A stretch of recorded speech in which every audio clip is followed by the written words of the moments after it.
It's rather interesting to think about what separates the feeling of horror from the feeling of dread or terror.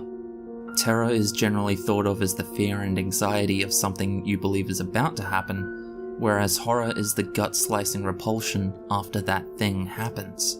Horror seems like it would be an easy genre to define. If the intention is to scare me, it's horror, right? Yes. You are right, but it might please you to know that how those scares are approached can vary drastically, depending on who the sadistic closet psychopath is that's writing the story. On the surface, horror is simple, but allow me to convince you that it's actually one of the more complex types of stories you can ever enjoy. Or don't. I don't care.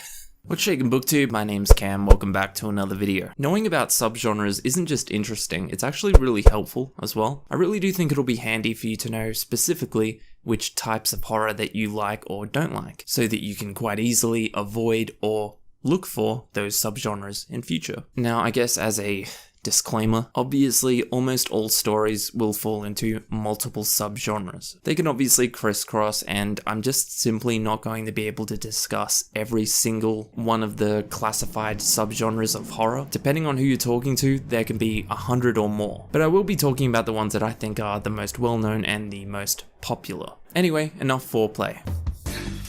Let's fucking do it.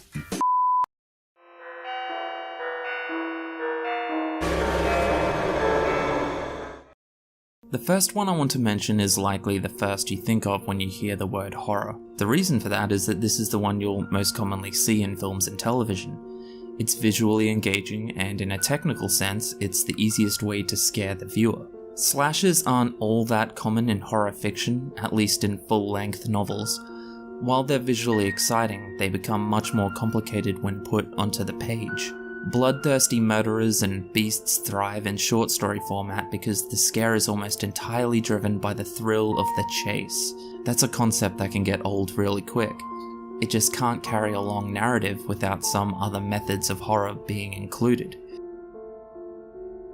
Slashers rose to infamy in the 80s, and in most cases are stories where a mysterious and seemingly unkillable force, be that 7-foot thick boys or outer space ooey gooey long boys, preys on victims who, by all rights, don't stand a chance. It's usually very easy to know who is going to die, so the excitement comes from how they die and how much gore is involved. You'll be hard-pressed to find a deep or impactful story under the blood and the boobies.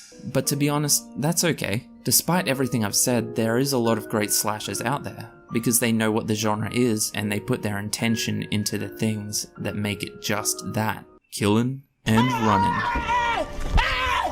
Why are you running? A common theme with slashers is punishment. The protagonists are usually douches or douchettes and will do something horrible, and then along comes Stabby Magoo to make it right. This is an attempt to make the reader question whether the sex-having, weed-drinking teen actually deserves to die. If you don't take it too seriously and you have a strong stomach, slashers can be a heap of fun.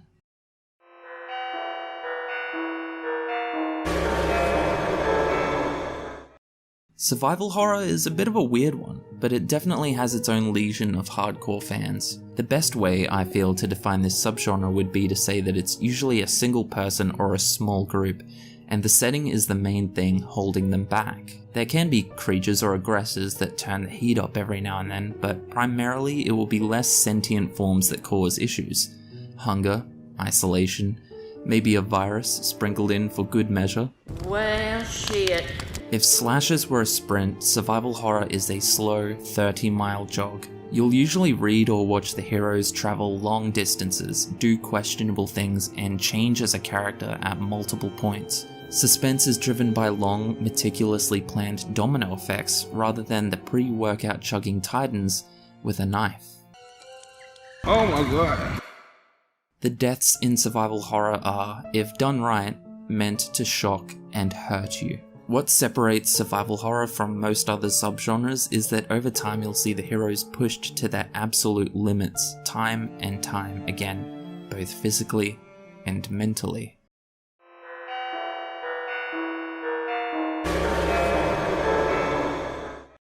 If these subgenres were teenage kids, Gothic horror would be the one to post their favourite Edgar Allan Poe poems all over their Tumblr page.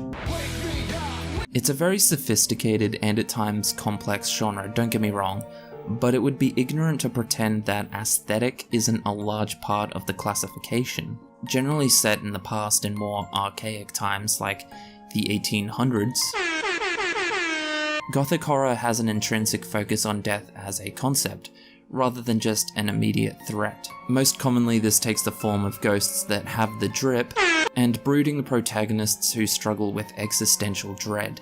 You might be wondering about that aesthetic I mentioned. Well, Gothic horror has a very clever way of building that gloom. Usually the settings are dark and moody, and the narrative of the story itself is normally quite bleak from start to finish. Very few subgenres will wrap up on such a somber note every damn time. Large Victorian houses are a great setting to remove you from a place you're familiar with and put you in sprawling, dark, and spacious hallways with countless shadowed corners. Gothic horror wants you to feel alone, and like the shadow of death is looming over you.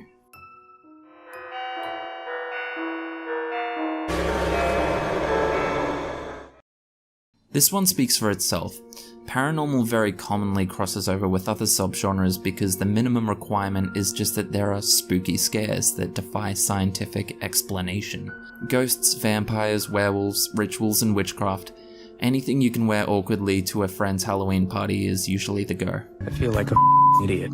Paranormal horror is such a flexible subgenre that depending on the story, it could span over a lengthy narrative just as easily as a short story. You could even take a great paranormal concept and milk it for all it's worth until all that's left are clouds of powdered, money-coloured turds. I think the best thing about paranormal horror is that it's super accessible to most ages. I can't imagine sitting a child down and telling them about how Mike Myers stabbed this chick in the chest while she was riding her boyfriend's ding-a-ling-a-ding-dong, but telling a story about a ghost that flies through walls and slams doors? Sure. Paying for the therapy is future Cam's problem. On a personal note, paranormal horror is one of those subgenres that I can appreciate, but I don't really enjoy a whole lot. When I consume horror, I genuinely want to feel scared. For some reason, I just love that feeling. I know, I'm so edgy.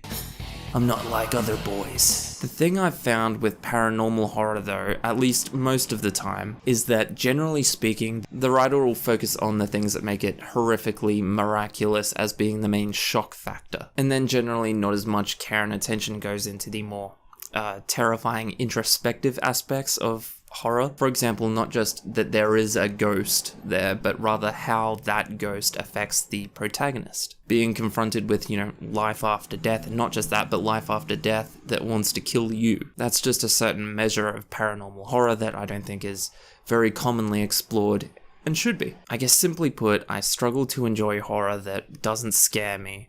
And generally speaking, I'm not really scared by things that I'm too skeptical to become emotionally invested in, because I'm a tough boy.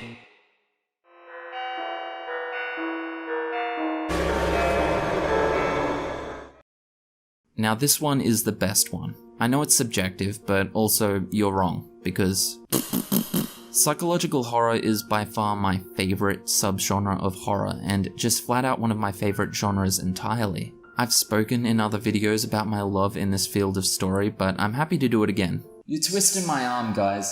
Seriously. Psychological horror is when the writer takes a specific and focused interest on scaring you with situations that are mentally damaging, building off of or towards some form of psychological trauma for the protagonist, usually from things they are actively trying to suppress, maybe from their past. It might be terrible things that they've done or terrible things done to them, or both. What's important is that it has left an emotional toll on the character. A well-written psychological horror will layer situations and events that build a complex character who, through the course of the story, struggles with who they are as a person. There might be a stabby boy or a spooky girl involved, sure, but the priority will always be how the threats affect the character's mental state, rather than just, can it kill them or not? I said before that terror is the fear of something about to happen and horror is the aftermath. No other subgenre encapsulates this better than psychological horror and the terrifying gangbangs that they do with your mind. Oh my god. One of the greatest weapons this genre has in its belt is subtlety. Through the use of symbology? Symbolism. Thanks, Willem. The writer will usually allude to the horrors rather than outright revealing them. Quite often you'll feel confused about why the hairs on the back of your neck are even standing up. Well, it's because the writer is seducing your subconscious.